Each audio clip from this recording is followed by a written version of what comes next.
Hello folks, and welcome back to Ys Origin, where we'll be starting the next part of the tower, the flooded prison.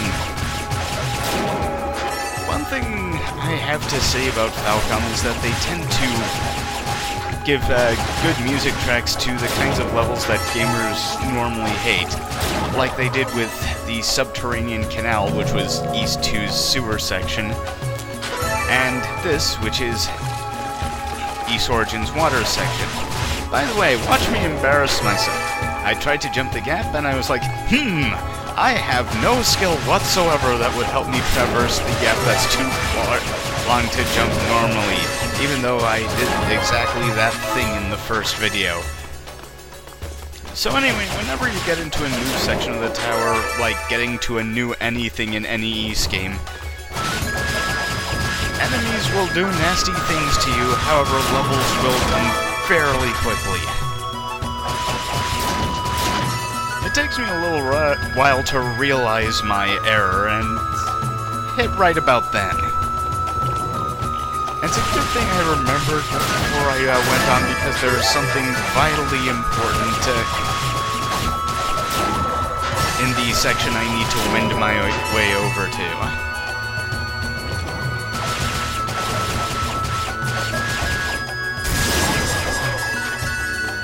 Smash some worms. Demons.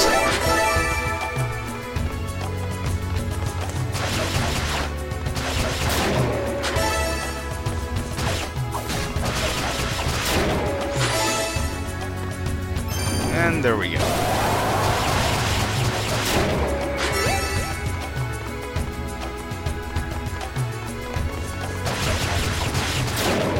By the way, each one of these monsters has its own entry in the monster index that the game provides. Same goes for NPCs.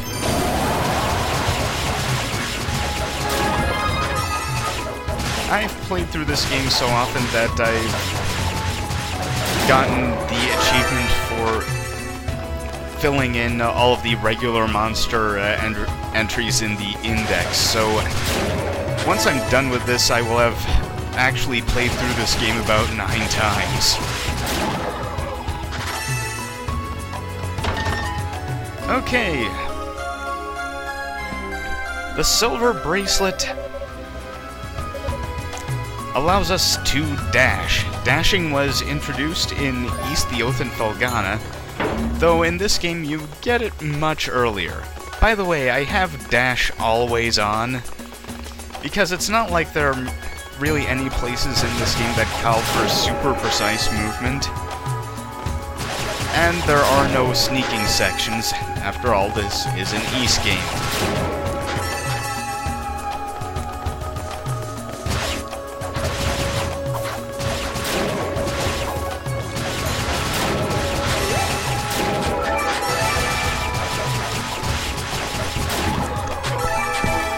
Now that I'm leveled up, things are going to be quite a bit less hairy.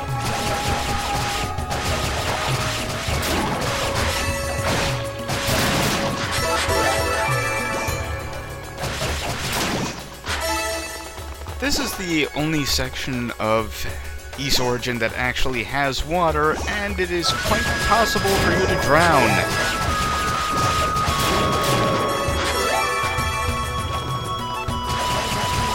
That is to say, if the water reaches above your character's head anyway.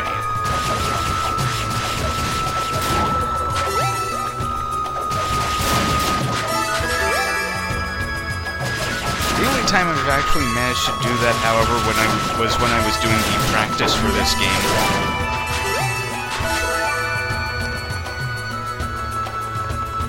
The entire point of practice is to shake out all of the horrible and embarrassing mistakes you make during the real thing, as probably all know. Then why did I mention it?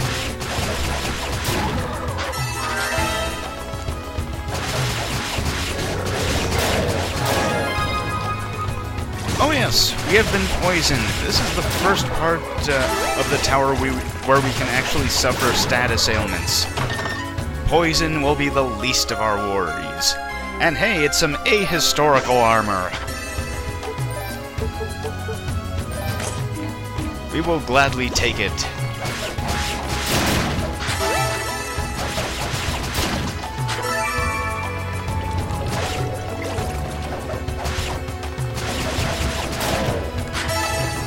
The two other status ailments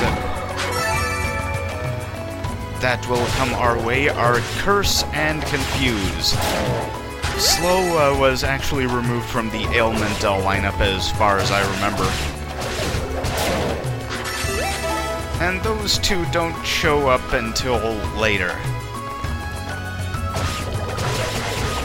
Curse doesn't show up until the final area of the tower, and Confuse will be showing up in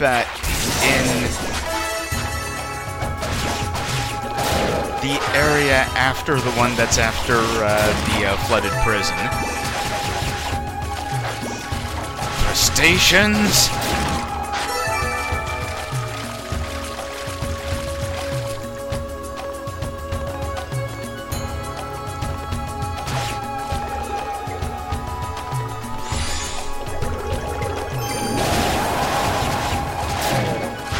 Okay, that's the first area where you can drown. And it can be pretty easy to do so, especially because those lobsters are going to be constantly shooting at you.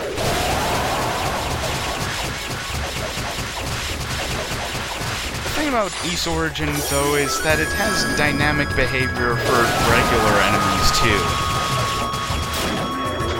Those monsters over there grow bigger after they've taken a certain amount of damage, which means their attacks have a wider area of effect and actually do more damage. The fact that I'm only doing like 5 damage to them right now is not helping me any.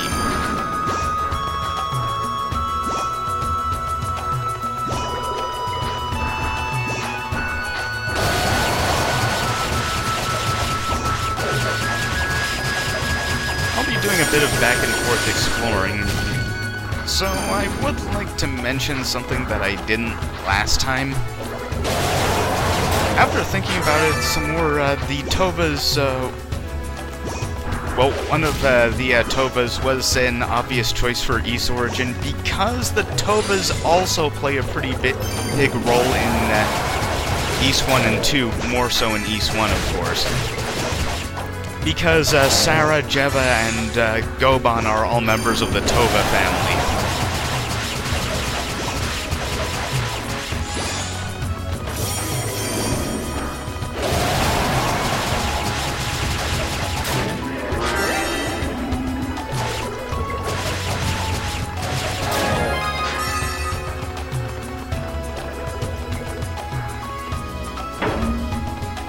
In fact, it's their book that you get after Sarah is killed or kidnapped if you're playing the Turbo CD version.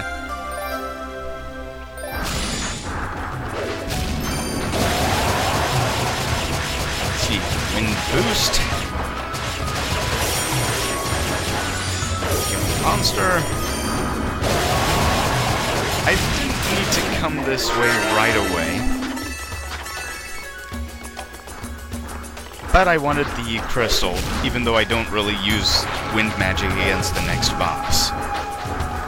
So, can't actually go that way. I will definitely drown if I try to do that.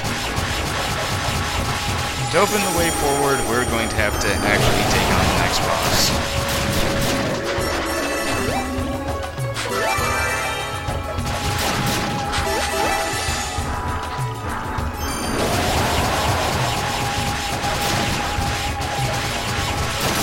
After some experience milking, of course. Can never have too much of that. Well, in an Ys game. On screen, get a little tedious. I'm going to try to minimize my very blatant grinding for you on screen, folks, because I know that no one wants to see that.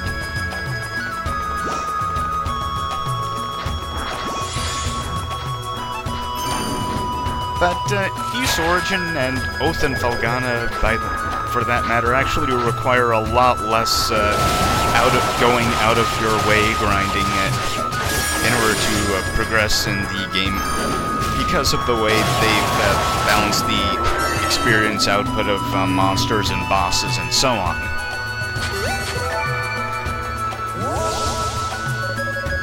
Okay, thanks to that bonus from Rico Gemma, we can afford two things. Number one, strengthen our ring mail. Strengthening armor only really adds one defense to it, but because of the way bosses work in this game as opposed to Othen Felghana, it's actually more of a help, because bosses in this game tend to like to grind you down with tons of lesser hits rather than the few big hits that Felghana bosses would use.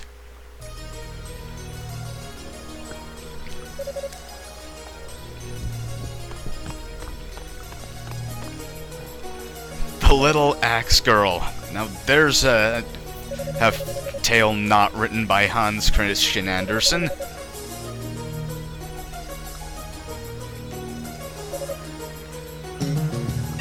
Well, yeah, she wouldn't know its name. You managed to bury an axe into its brain case.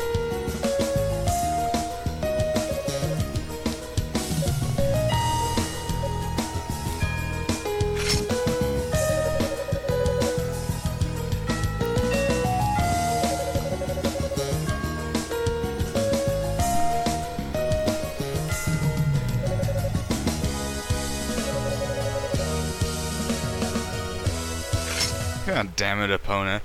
So, our fight with Epona. Epona behaves a lot like Chester from Othen Felghana in that she'll, try to strike you and occasionally throw knives and do a big charge attack that's your cue to actually hit her.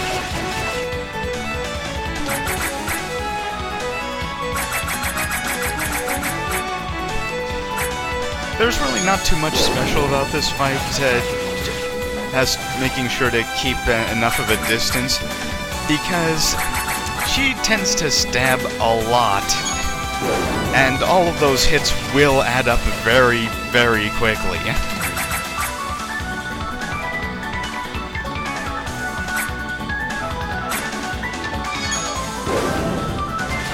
After that, it's just waiting for her to use her big attacks and not getting greedy.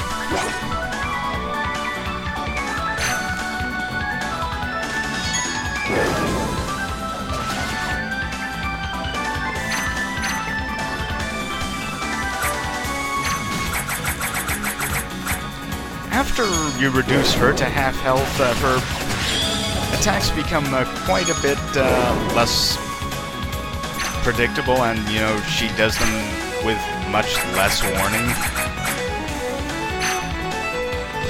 And there's also a smaller window to damage her after she does her big rush. Sorry about that, had a hiccup or something. But beyond that, there's nothing truly super threatening about her second phase.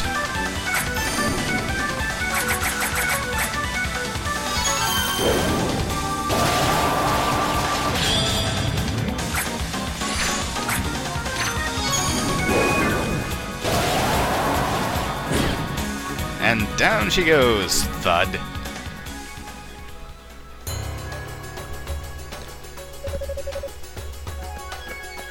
Just a little bit.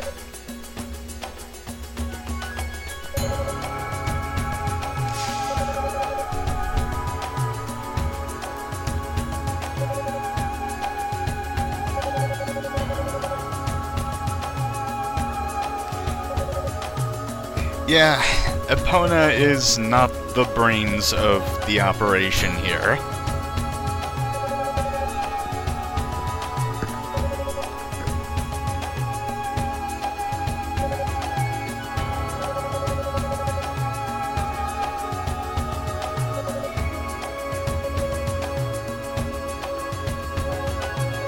Whoops.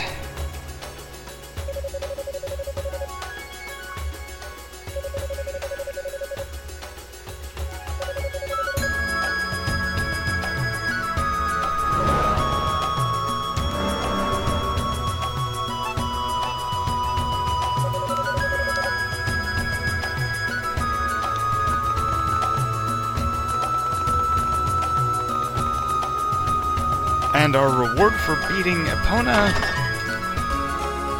is the Water Dragon Scales. They fill the same function as the Talisman of Gratios in East the Ark of Nepishtim. Only in this game, the Dragon Scales don't actually remove the need for breathing, they just greatly delay the drowning counter so you can still sleep with the fishes.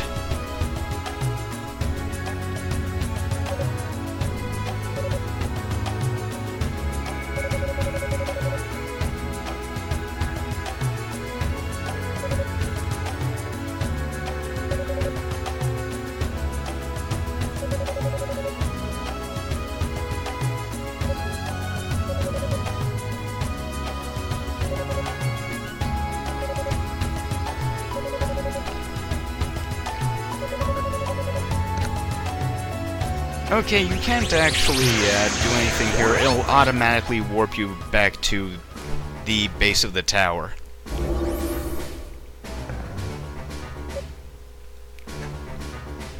You're going to see this scene whether you want to or not.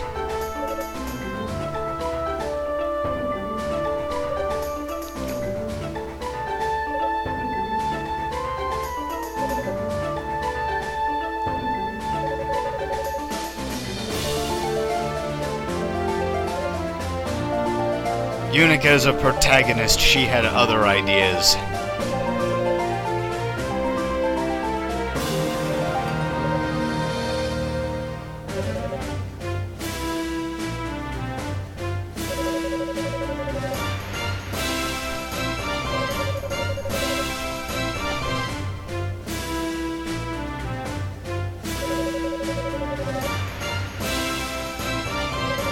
Yeah, where is that guy?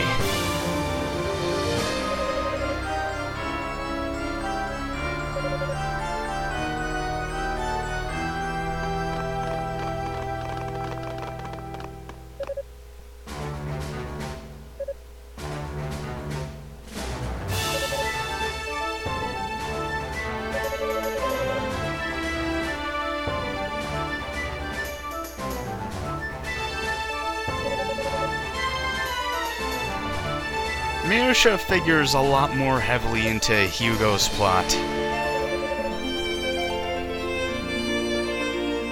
Like, really.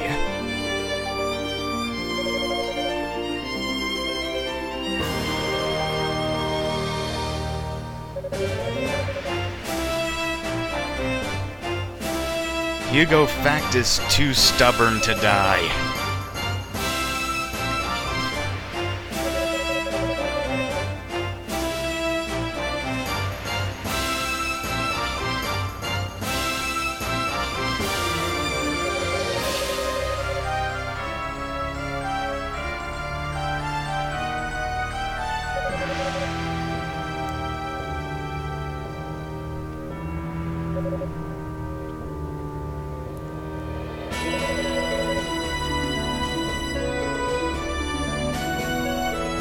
Since this is mainly a recap of stuff we already know, I've actually heard that East Origin is going to have a speedrun done of it at the Crystals for Life live marathon.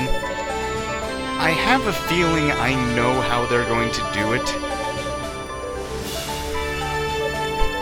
which means that I'm not especially interested. I may watch it eventually and see what happens, but...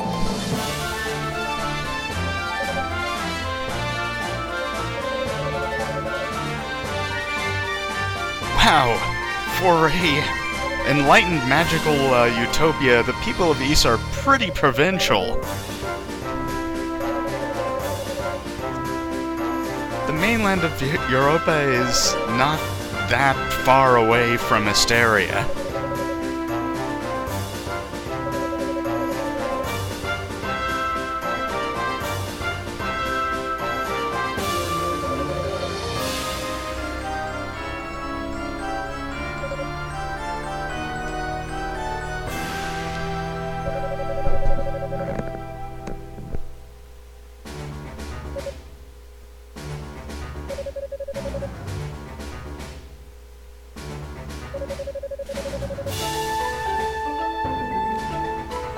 Yeah, the same one that Adol runs into in East 1.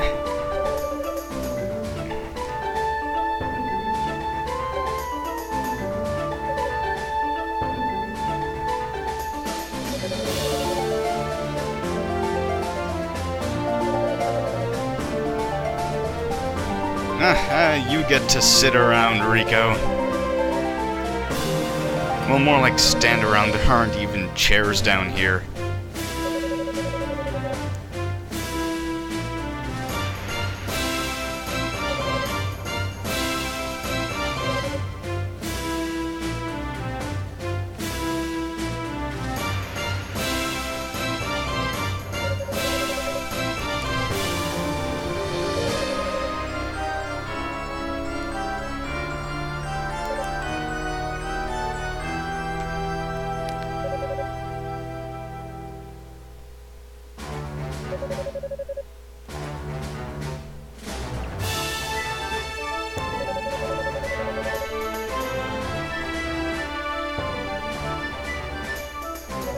Look, we're up against bloodthirsty demons!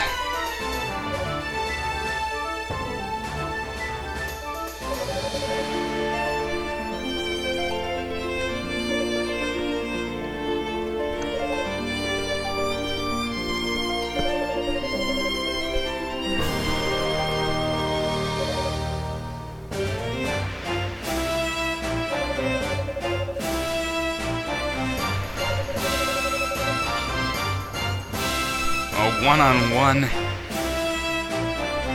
Galleon does not quite remember that he's in an East game, not, say, Dark Souls or something. So there's a bit of housekeeping to take care of, mainly involving Rico. Father Xian said that Rico was in charge of strengthening weapons and whatnot, so let's see what he's got for us.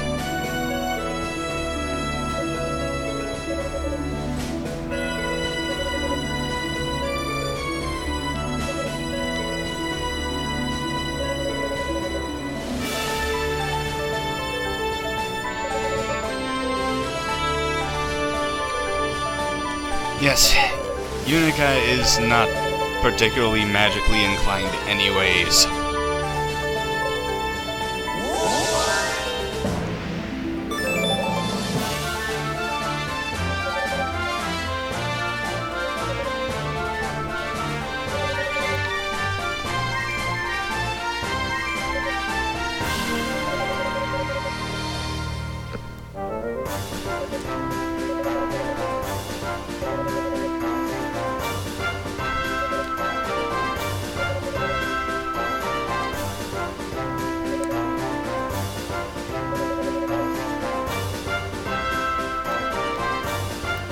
Yeah, there are 4 more pieces of Claria to find in the game. And missing any of them will cause some pretty nasty stuff. Anyway, that's it for this section, and we will be finishing off the flooded prison next time.